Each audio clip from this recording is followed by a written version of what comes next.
Olá, meus irmãos, como é que vocês estão? Graças e paz a todos. Mais um vídeo aqui que eu quero trazer para vocês, que é uma reflexão acerca de como nós devemos estudar a palavra de Deus, como que eu faço para buscar o conhecimento e a sabedoria de Deus. No último vídeo, cenário que eu estava ali bem melhor, né? Voltei para o cenário atual. Foi um vídeo que teve muitos comentários, e inclusive eu disse que eu ia fazer um estudo sobre o templo de Deus, baseado em 2 Tessalonicenses capítulo 2, versículo 4, quando o apóstolo Paulo diz que o anticristo vai se assentar no templo de Deus e ele vai querer ser como Deus. E o debate que gira em torno desse texto é: qual o templo de Deus? Uns vão dizer que é o templo em Jerusalém, outros vão falar que é o templo que Jesus vai falar em João capítulo 2, quando ele diz ali que ele vai destruir o templo, vai reconstruir em 3 dias, e vai dizer ali que aquele templo que ele falava é o seu corpo, e o corpo de Cristo é a igreja. Então eu ia pegar alguns autores do período da patrística. A patrística é uma coleção de autores que escreveram ali no período do século I até o século VI, VII, uns 3 autores que vai interpretar o templo de Deus. Vai haver uma divergência, mas é mostrar que essa divergência que tem é saudável para que a gente amadureça na fé. E eu percebi que nesse último vídeo teve pessoas novas que entraram no canal, inclusive pessoas que são pré-tribulacionistas e dispensacionalistas, que é uma visão que eu não tenho. Porém, quando eu digo que eu sou pós-tribulacionista, logo as pessoas já me associam a outras coisas, porque é um conjunto. Geralmente a pessoa olha o pacote, né? Você é pós-tribulacionista, então você é um amilenista e defende a teologia da substituição. Eu já fui muito acusado disso. Mas não. Por isso que eu quero mostrar como que eu estudo a palavra de Deus e como nós devemos fazer. Porque, por mais que eu não concorde com essa questão da dispensação, que tem a era da igreja, a igreja arrebatada antes da grande tribulação, depois entra uma outra dispensação com os judeus, que Deus vai tratar na grande tribulação, por isso que tem essa dicotomia de povos, que eu não acredito assim. Uma coisa eu creio, igual a esses irmãos, que é a questão de interpretar as 70 semanas de Daniel no capítulo 9, que eles vão pegar a última semana e jogar para o futuro. Eu tenho a mesma posição. Então você vê que eu absorvi uma coisa desse grupo, mas não o todo. Então é assim que eu procuro estudar a palavra de Deus, e é assim que nós deveríamos fazer, porque é um processo que eu chamo de um processo dialético para estudar as escrituras sagradas, que é uma tese, uma antítese, para chegar numa síntese. A nossa mente, ela não trabalharia de maneira a buscar a verdade se não tivesse oposições. Porque se todos nós pensássemos iguais, a gente não ia buscar, porque todo mundo está pensando igual, porque não ia ter debate, não ia ter diálogo. Então, esse processo é um processo para amadurecimento da fé da igreja, e é importantíssimo, porque se você tem uma posição contrária, você logo acende um alerta. Opa, será que o que eu estou falando está certo ou está errado? Vou meditar mais na palavra de Deus. Então, primeira coisa que nós temos que entender: a base de tudo é a palavra de Deus, as escrituras sagradas. Mas, como nós temos a escritura sagrada e temos pessoas que nos ensinam, porque não tem como você não aprender de alguém. Quando você se converteu ao Senhor, você aprendeu de alguém. De alguém você aprendeu.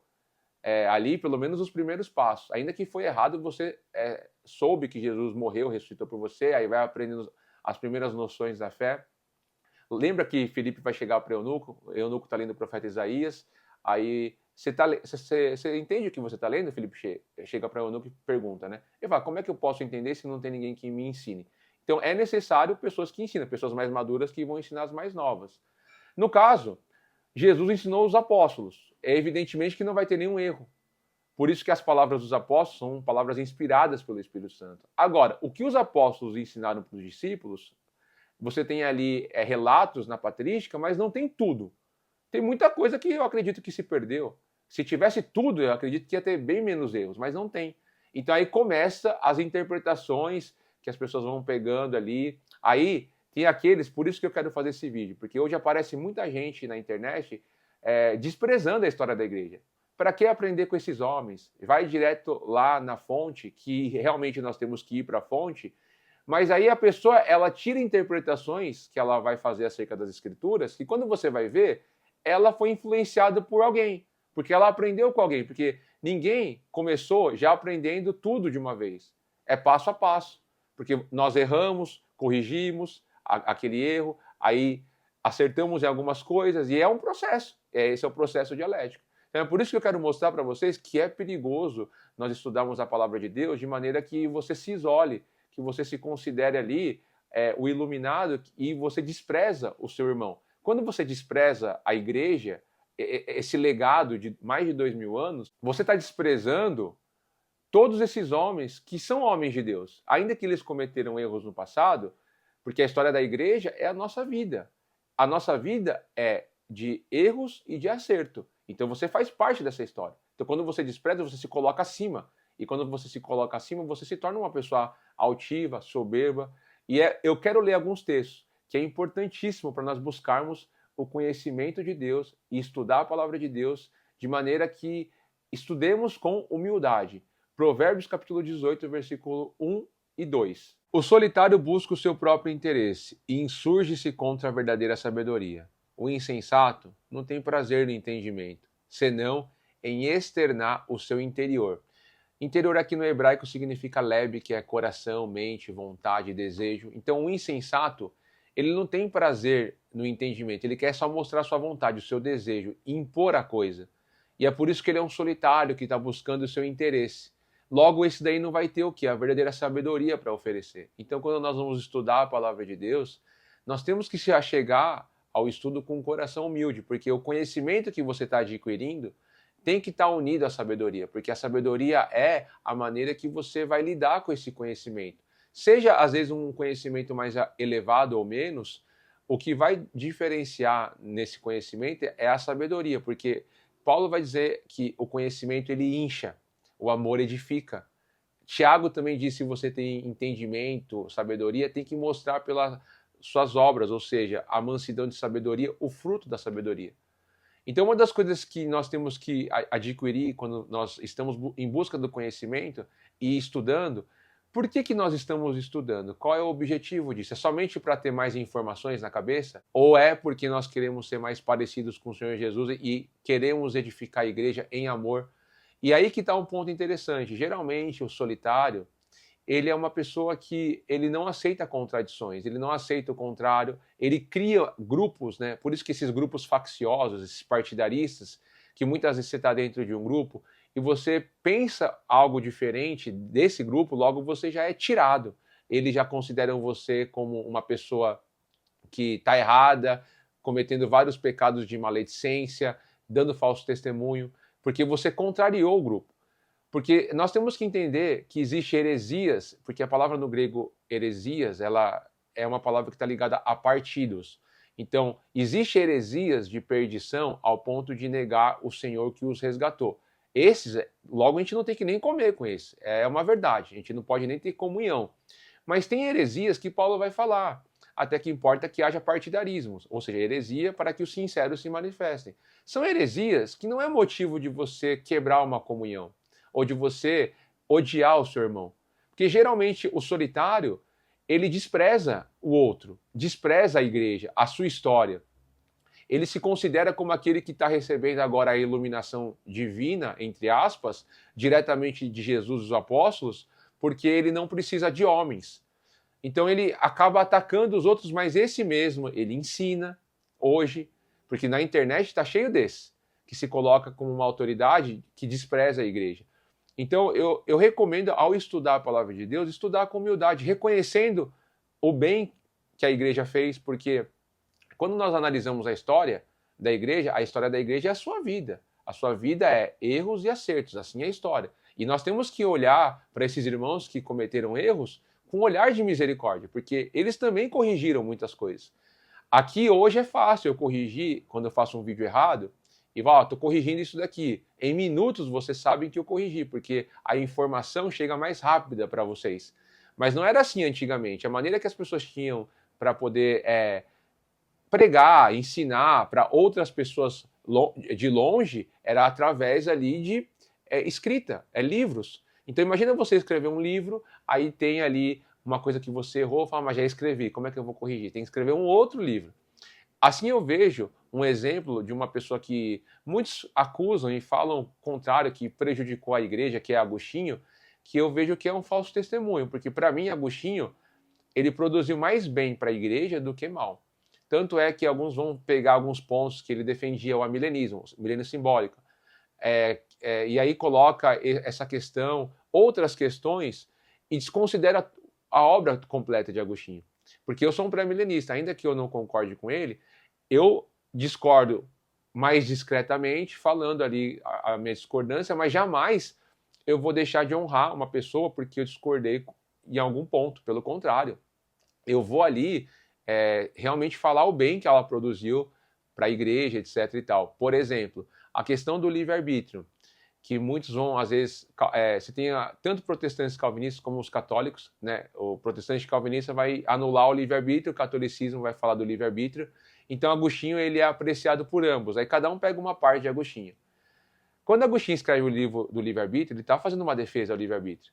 E aí Pelágio vai pegar algumas coisas de Agostinho e vai ali modificar. Vai falar assim que o homem é salvo sem a intervenção da graça de Deus, porque o homem não tem um pecado original. O pecado de Adão não afetou os outros homens. Logo, a salvação é pelas suas obras. Isso daí é uma heresia, um erro grave, porque você pode se gloriar em si mesmo. Aí Agostinho vai escrever outros livros posteriores, que é Graça 1 e 2, corrigindo isso e falando contra Pelágio. Então, observe que essas correções existem. E é uma correção que Agostinho fez, que ele não vai anular o livre-arbítrio. Ele está tentando articular a questão do livre-arbítrio e determinismo com a graça de Deus. Por isso que ele é considerado o teólogo da graça. Então, quando a gente analisa esses temas, é extremamente importante, porque está falando de soteriologia, salvação. Eu vou desprezar isso daí? De maneira nenhuma. Então, quando a gente aplica o conhecimento que nós estamos buscando de maneira humilde, nós vamos aprender com esse, e se Deus nos der uma revelação, vai ser em cima daquilo que a gente já está meditando. Ainda que nós entendemos que tal autor cometeu um erro, nós não vamos ficar difamando o autor e dizendo que ninguém presta, só eu que vou falar agora é que presta. Pelo contrário, o que eu tenho de revelação para oferecer para vocês é fruto de meditação, por exemplo, de vários autores que eu estou lendo. Eu tenho uns autores que eu tenho mais preferência, outros não. Porém, eu entendo isso que é baseado em um texto também, que é em Provérbios, que aí você vai ter o quê? A verdadeira sabedoria, que diz lá no capítulo 11, versículo 14. Não havendo sábia direção, cai o povo, mas na multidão de conselheiros há segurança. Então, se não tem sábia direção, o povo vai cair. Mas se a pessoa ela se isola e busca o seu interesse, ela não vai ter a verdadeira sabedoria. E se esse não tem a verdadeira sabedoria, como que vai dar ali sábia direção para que o povo não caia? Não tem como. E é por isso que é importante a gente entender que quando você entra em um grupo que é faccioso ou está aprendendo com um indivíduo que é esse solitário, esse grupo solitário, você tem que tomar cuidado para não cair, porque na multidão de conselhos é que você tem o quê? Essa segurança. Porque você está ouvindo outras vertentes. E é nessa articulação de oposições, que eu digo que é uma tensão aí dialética, que o Espírito Santo vai te orientando a verdade. Porque se você fica só com um e aprende só com um, você acaba estabilizando. E você, tudo que esse grupo ou indivíduo falar, você aceita, abaixa a cabeça. Então não pode ser assim. E aí o texto, quando diz que nessa multidão de conselhos há segurança, eu achava que era uma segurança no sentido que vai errar menos, mas aqui a palavra é Teshuá. Teshuá é a mesma que vai falar de Yeshua, de salvação, que significa salvação, libertação. Não é Teshuvá, que no caso os judeus faz Teshuvá, que é arrependimento. E essa palavra Teshuá eu achei forte, porque diz assim, então, na multidão de conselhos, né, há o quê? Salvação. Quando eu fui pesquisar essa palavra Teshuá em outros contextos, porque nós temos bastante, a salvação pertence ao Senhor, né, e a salvação Yeshua, que vem aí o nome de Jesus, mas Teshuá apareceu em alguns outros textos que está muito ligado com o que eu vou falar aqui dessa multidão de conselheiros, que nós temos que ter essa humildade para poder aprender, de poder analisar, de poder ali meditar nesses diversos conselhos, porque a gente vai encontrar o que? Salvação. Vai ter salvação porque você está sendo humilde para aprender. Você não está sendo uma pessoa arrogante, soberba. Então, lá em Isaías 45, eu vou ler alguns versículos, e Paulo vai citar esse texto também lá em Filipenses. Versículo 17 e 18 diz assim, ó, Israel, porém, será salvo pelo Senhor com salvação eterna, Teshuá eterna. Não sereis envergonhados, nem confundidos em toda a eternidade. Porque assim diz o Senhor que criou os céus, o Deus que formou a terra, que fez e estabeleceu, que não a criou para ser um caos, mas para ser habitada. Eu sou o Senhor e não há outro. Então, essa salvação para Israel, que será o seu povo, no qual nós temos a revelação, que é as duas casas na nova aliança. Eis que farei nova aliança com a casa de Israel e a casa de Judá, que seria judeus e gentios unidos no corpo de Cristo. Aí nos versículos 23 e 25, diz assim: por mim mesmo tenho jurado, da minha boca saiu o que é justo, e a minha palavra não tornará atrás. Diante de mim se dobrará todo o joelho, e jurará toda a língua. De mim se dirá: tão somente no Senhor há justiça e força. Até eles virão e serão envergonhados todos os que se irritarem contra ele. Mas no Senhor será justificada toda a descendência de Israel, e nele se gloriará. Esse texto é maravilhoso porque mostra que todos vão se dobrar diante do Senhor. Todo joelho, toda língua vai confessar. E o apóstolo Paulo, inspirado pelo Espírito Santo, retirou esse texto de Isaías e aplicou isso para nos apontar a realidade das coisas, porque o justo, os descendentes de Israel, vão ser justificados. Cristo é a nossa justiça. Mas aqueles que se irritam contra o Senhor serão envergonhados. Por que eles se irritam? Porque as suas obras são más. Porque Jesus disse lá para Nicodemos que ele não veio para condenar o mundo, mas para salvar. Mas se ele não veio para condenar, por que as pessoas elas se irritam? Porque elas não aceitam o amor da verdade. Elas não aceitam a vida de Jesus. Elas querem continuar a prática pecaminosa das suas más obras. Por isso que a luz vem ao mundo. Os homens amaram mais as trevas do que a luz, porque as suas obras são más. E eles não estão indo para a luz porque eles não querem que as suas obras sejam manifestas. Então eles ficam irritados. Não é assim hoje? No politicamente correto?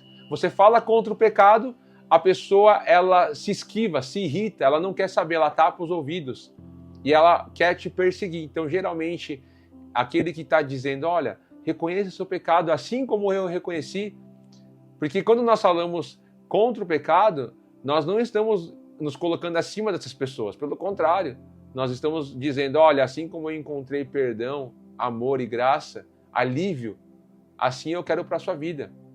Mas tem que passar por esse processo de humilhação. Não ser soberbo, porque hoje as pessoas elas são muito soberbas de espírito. Quando você fala que ela está cometendo pecado, ela fala, não, eu não cometo pecado. Eu não tenho pecado grave, eu sou bonzinho. Essa ideia de ser bonzinho é uma ideia satânica, porque isso deixa a pessoa cauterizada. Por que cauterizada? Porque ela fica soberba. Ela não reconhece que ela é uma pessoa miserável diante de Deus. Então Paulo ele vai falar desses justos que são justificados pelo Senhor, que eles têm que viver essa vida de humilhação, mas ele mostra também que os que se irritam com o Senhor não adianta, eles vão ter que se dobrar diante do Senhor. Ele vai dizer lá em Filipenses 2:9, pelo que Deus exaltou sobremaneira e deu o nome que está acima de todo nome, para que no nome de Jesus, Yeshua, salvação, se dobre todo o joelho que está no céu, na terra, debaixo da terra, e toda a língua confesse que Jesus, ou seja, salvação, Jesus, toda a língua confesse que Ele é Senhor para a glória de Deus Pai. Então não adianta, todos vão ter que confessar o nome de Jesus. Mas o Senhor quer nos ensinar, e Ele tem paciência, que todos, o desejo dele é que todos se arrependam. Por isso que Ele é paciente. E logo, essa paciência de Deus mostra o seu caráter humilde. E por isso que quando nós olhamos para Filipenses, Paulo vai trazer ensinamentos riquíssimos, porque quando ele vai falar dessa exaltação de Jesus, ele vai mostrar que Jesus é Deus. Lá no versículo 5 de Filipenses, tendo em vós o mesmo sentimento que houve também em Cristo Jesus, pois ele, subsistindo em forma de Deus, não julgou com usurpação o ser igual a Deus. Antes, a si mesmo se esvaziou, assumindo a forma de servo, tornando em semelhança de homem e reconhecido em figura humana. A si mesmo se humilhou, tornando-se obediente até a morte e a morte de cruz. Ele se humilhou, foi obediente e sofreu morte de cruz. Jesus, tendo subsistido em forma de Deus, salvação. Jesus é Deus, da mesma essência e substância do Pai. O Filho tem essa mesma essência e substância. Por isso que eu creio na Trindade. É um mistério. Nós podemos ali, por analogia, e às vezes uma analogia bem pobre, explicar Deus. Mas de maneira plena não. Mas uma coisa eu creio de todo o meu coração. Jesus é Deus, na mesma essência e substância que o Pai. Não são três deuses, é um Deus. Pai, Filho e Espírito Santo.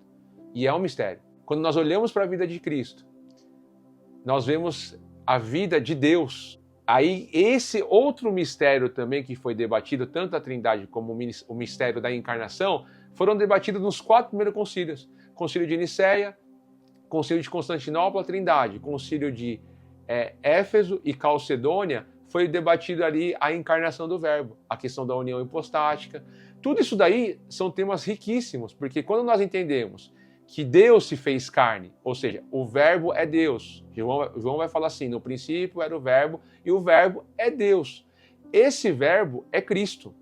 E diz que o Verbo se fez carne e habitou entre nós. Deus se fez carne e habitou entre nós. E ele vive a vida de humilhação, que é maravilhoso, é um ensinamento precioso, porque quando nós olhamos para o mundo, nós olhamos para os reis da terra, eles querem serem deuses. Olha para aí os faraós antigamente, que se consideravam como deuses. Olha para Nabucodonosor, que quis ser como Deus. Temos a referência nos nossos dias de países totalitários, comunistas, como a Coreia do Norte, que se considera países ateus, sem religião, mas eles se colocam como deuses. Quando você vai para a Coreia do Norte, você tem lá a estátua do Kim Jong-un, pai, filho, vô, e você tem que se prostrar.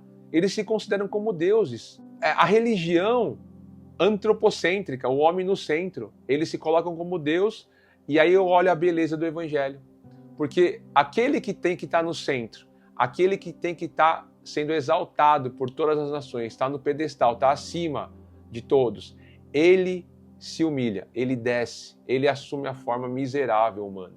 E essa forma miserável, ele sofre morte de cruz, para nos ensinar o quê? A humildade, porque Deus é humilde. Ou seja, os reis da terra querem serem deuses, mas o verdadeiro Deus, ele quer ser homem, se humilha para ter uma relação de amor conosco. Que coisa maravilhosa. E nessa humilhação, nós encontramos o quê? A ressurreição, a exaltação.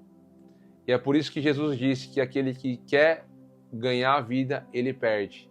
Mas se você perder, a sua vida você vai ganhar. É um paradoxo, perder para ganhar.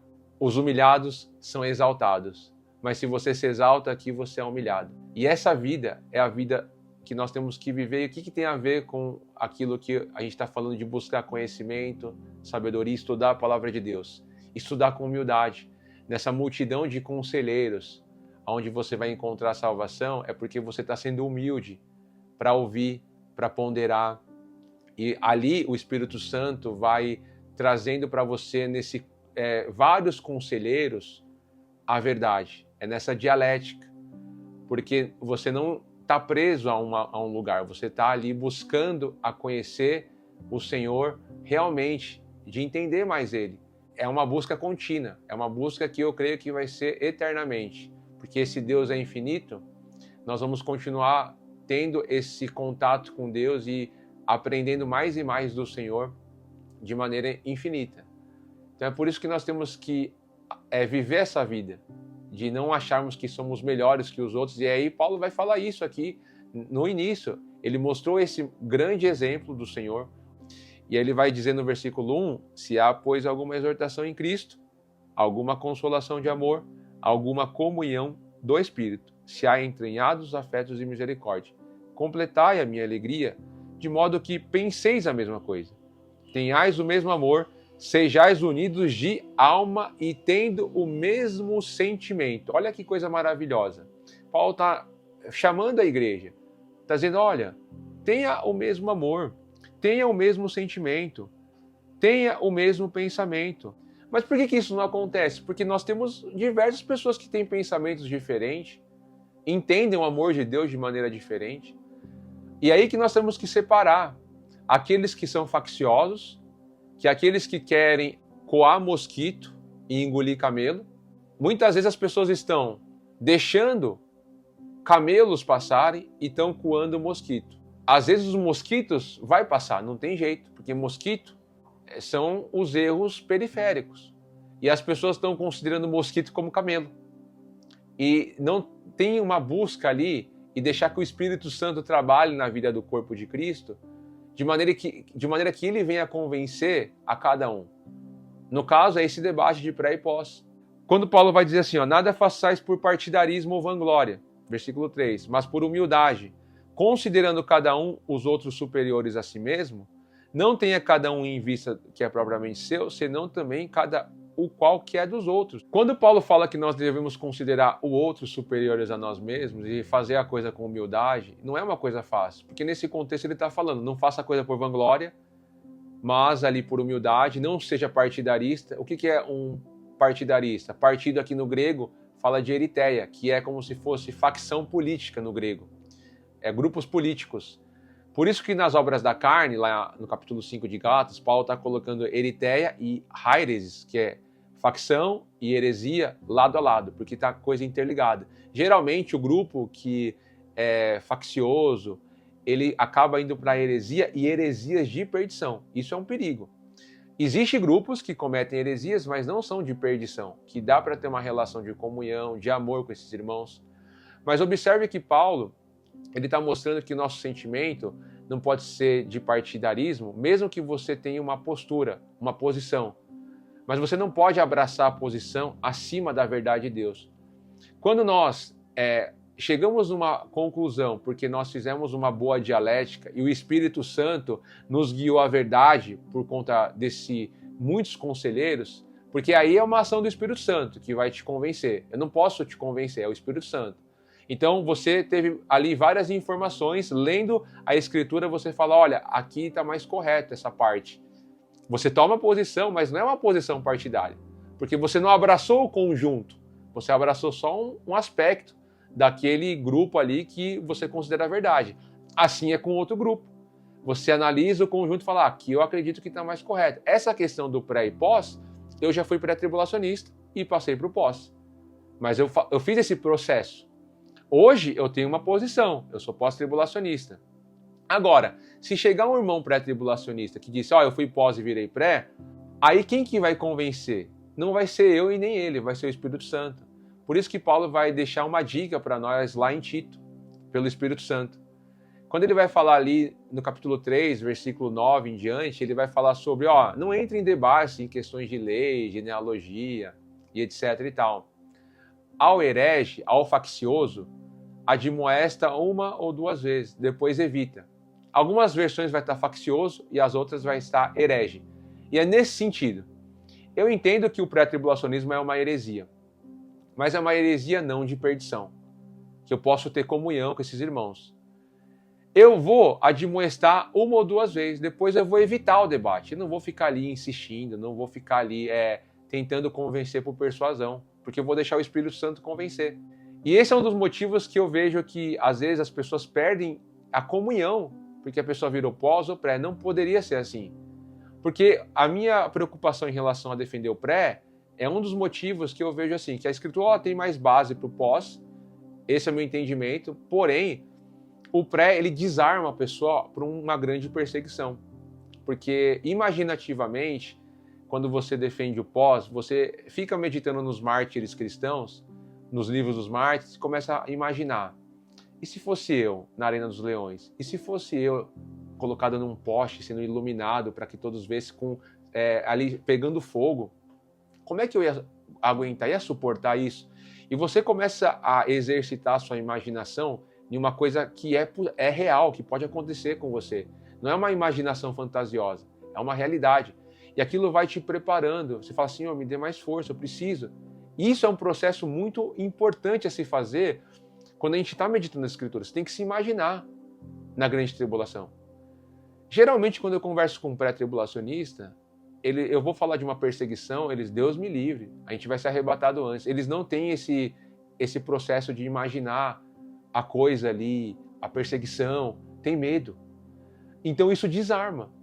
Porém, se eu tenho comunhão com o pré, e eles estiverem errados, e eu creio que está, a gente pode ajudá-los no dia difícil. Olha, vamos, agora é grande tribulação, não vai ter mais briga teológica. Vamos continuar firme na caminhada. Mas se agora, hoje, eu rompo a comunhão, a amizade, como que eu vou ter uma relação boa para poder depois falar isso para os irmãos? Se eu já considero como filho de Satanás, etc e tal.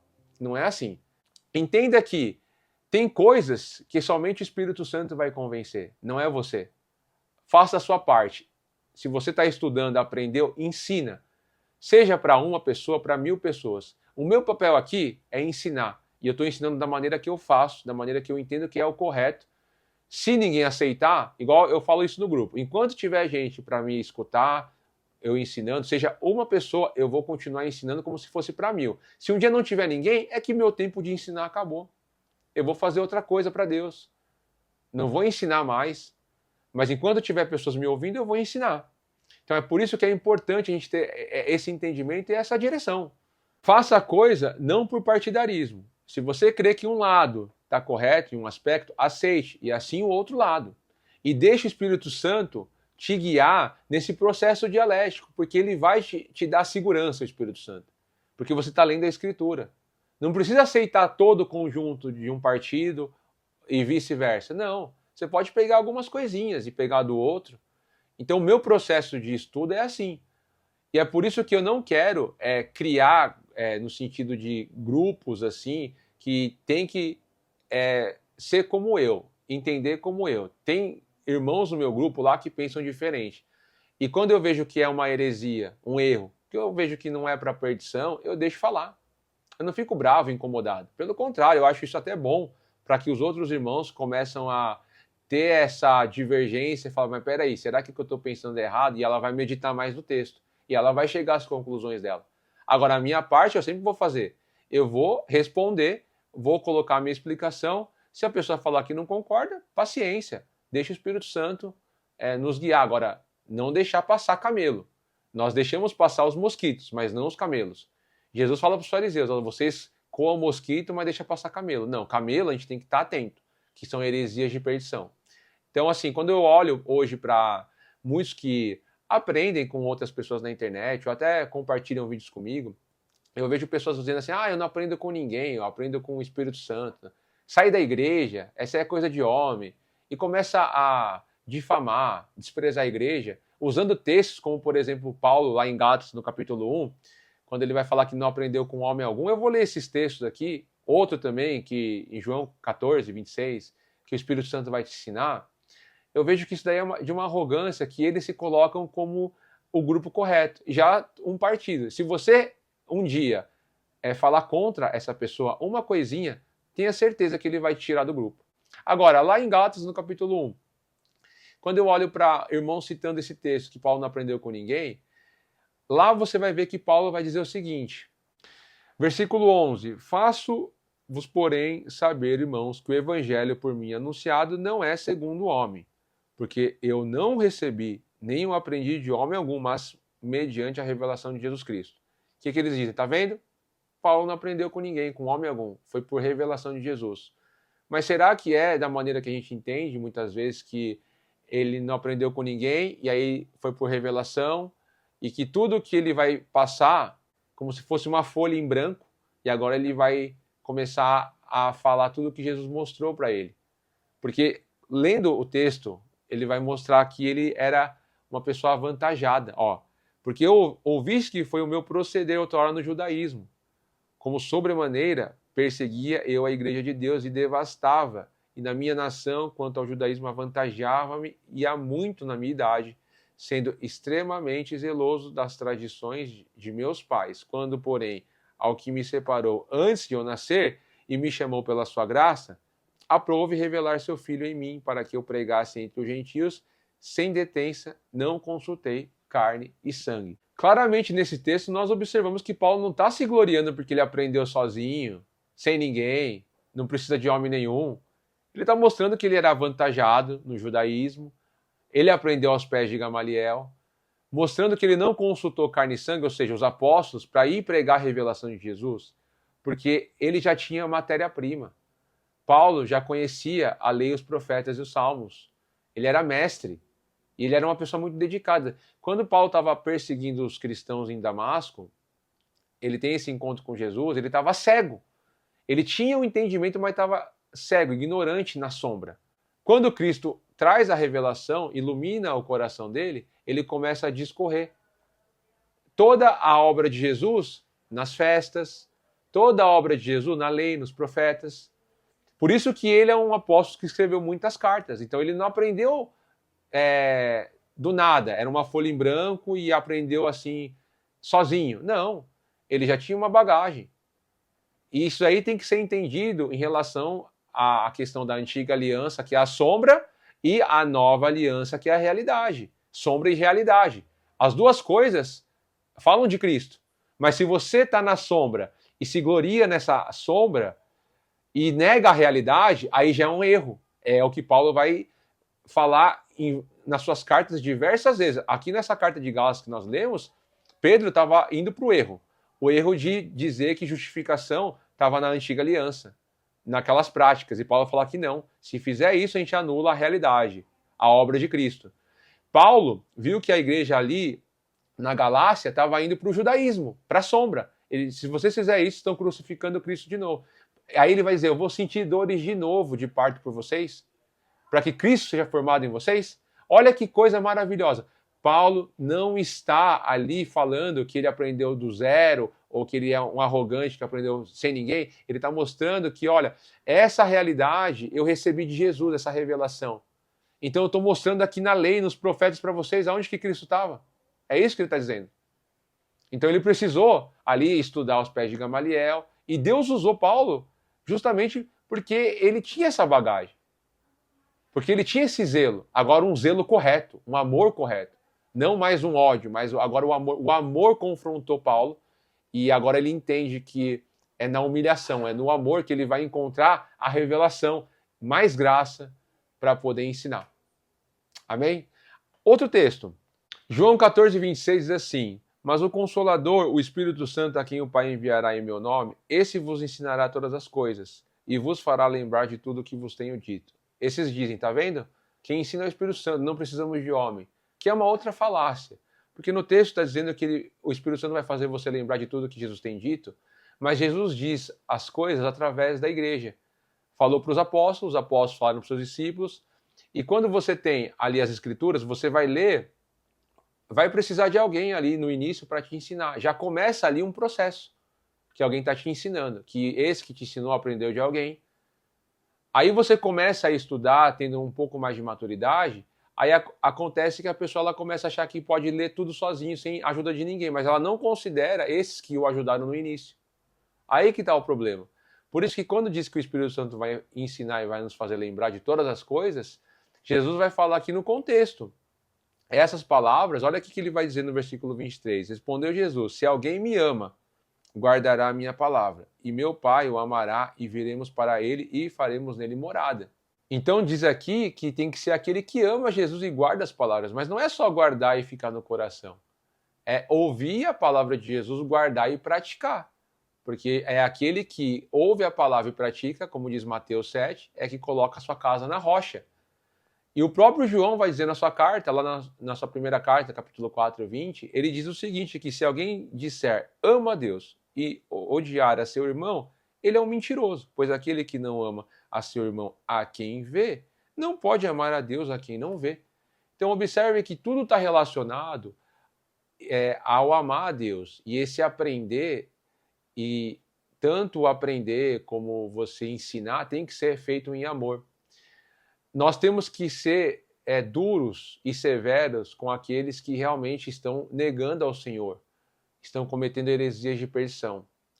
Nós temos que falar, assim como aconteceu com Himeneu e Fileto, que estava negando a ressurreição, irmãos. Olha que coisa séria.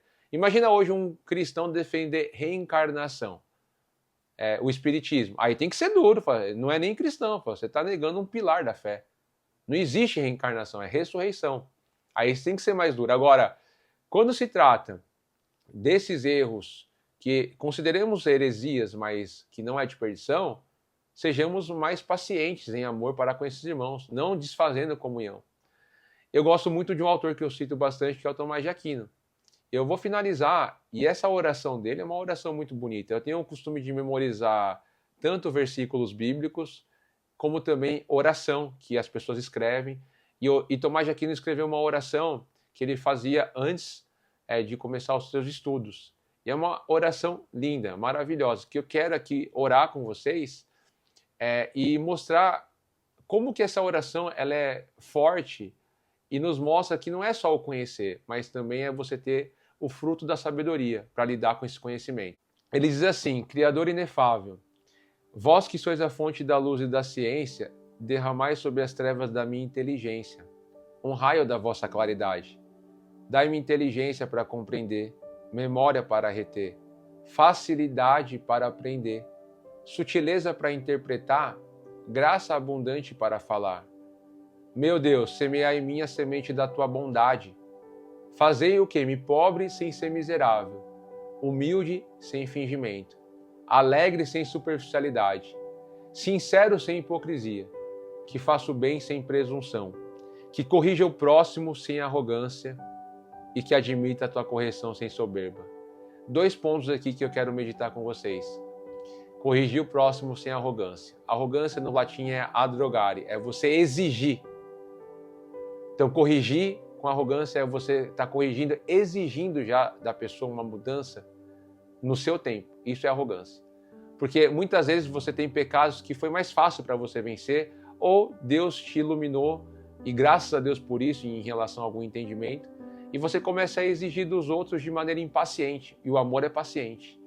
Ele não se exaspera, ele não se irrita. Então você fica irritado. Então quando você começa a corrigir assim, isso é arrogância, que está muito ligado com a soberba. Porque tem que ser do seu jeito. É aquela condição do solitário que busca seu interesse. Do seu jeito. É o insensato que quer a sua vontade, o seu desejo. Não. É do jeito de Deus. É no tempo de Deus. Então, repreende uma ou duas vezes. Admoesta. Depois evita. Evita. Deixa Deus falar. Deixa o Espírito Santo conduzir a pessoa. Aí, o outro é que admita a tua correção sem soberba. O que é isso? Quando alguém te corrigir, não se justificar como fez Adão e Eva. Ah, foi a mulher que o Senhor me deu, foi a serpente. Ou quando alguém te corrige, eu pequei, mas, sempre tem o mas. Sempre diminuindo a intensidade do seu erro. Não faça isso, porque se você errou, errou, ponto. Tenha misericórdia de mim, Senhor. Me ajude a melhorar. Me ajude a ter mais firmeza no Senhor para prosseguir. Então é isso. Que admita a tua correção sem soberba. Aí ele prossegue na oração. Que admita a sua correção sem soberba, que as minhas palavras e minha vida sejam coerentes. Concedei o quê? Verdades das verdades. Inteligência para te conhecer. Diligência para te procurar. Sabedoria para te encontrar. Uma boa conduta para te agradar. Confiança para esperar em ti. Constância para fazer a tua vontade. Orientai, meu Deus, a minha vida. Concedei-me saber aos que me pedem e ajude-me a realizar para o meu próprio bem e de todos os meus irmãos. Amém. Olha que oração linda. Concedei-me sabedoria, conhecimento aos que me pedem. Ajude-me a realizar para o meu próprio bem, amar o próximo como a ti mesmo e de todos os meus irmãos. Amém. Essa oração fala de buscar o conhecimento e ao mesmo tempo você exercitar o fruto da sabedoria. Que os irmãos possam, ao estudar a palavra de Deus, ao meditar nas Escrituras Sagradas, entender que o nosso coração tem que ir com um coração humilde. E que Deus vai colocar pessoas na sua vida que vai contradizer você para que você aprenda a realmente ter sabedoria na hora de falar, ter mansidão. E que o Senhor permita isso de muitas pessoas. Amém? Deus abençoe sua vida e até o próximo vídeo, se Deus quiser. Eu gostaria muito que vocês, se pudessem, me ajudar aí com like, deixar uns comentários, que a gente está sempre interagindo. E é isso, meus irmãos. Até o próximo vídeo, se Deus quiser. Fiquem na paz do Senhor Jesus Cristo. Um grande abraço.